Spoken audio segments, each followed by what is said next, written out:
আজকে হচ্ছে শাড়ি শপিংয়ের ডে 2। তো এখন তো টুকটাক কেনাকাটিই চলছে। আর আজকে আমরা গেছিলাম আগের দিনের শাড়িগুলোর মধ্যে একটা শাড়ি এক্সচেঞ্জ করাতে। তো ওখানে গিয়ে আমরা বলেছিলাম যে একটু বেশি রেঞ্জের দেখাতে, কারণ ওই রেঞ্জের মধ্যে পছন্দ হচ্ছিল না। তো ওরা আজকে খুব সুন্দর সুন্দর শাড়ি দেখিয়েছিল, শাড়িগুলো প্রত্যেকটা আমার ভীষণ পছন্দ হচ্ছিল। তো আমরা একদম ভেবে চিন্তে সবাই মিলে সবার মন মতন করেই তারপরে হচ্ছে নিয়েছি।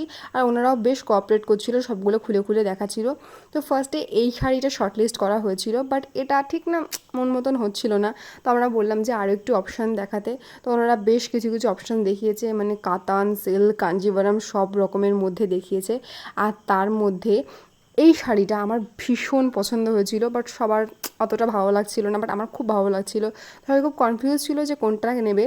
বলে রাখি দুটোর মধ্যে একটাও নেয়নি, যেটা নিয়েছে ওটা তোমাদের পরে কোনো একটা ভিডিওতে আমি দেখাবো। তো আমরা অনেকগুলো শাড়ি অপশান দেখলাম, আর দেখার পর যেটা আমাদের পছন্দ হচ্ছে সেটা আমরা কিনে নিয়ে এসেছি। So that's it for today. দেখা হয় পরের ভিডিওতে। Till then keep watching, tata.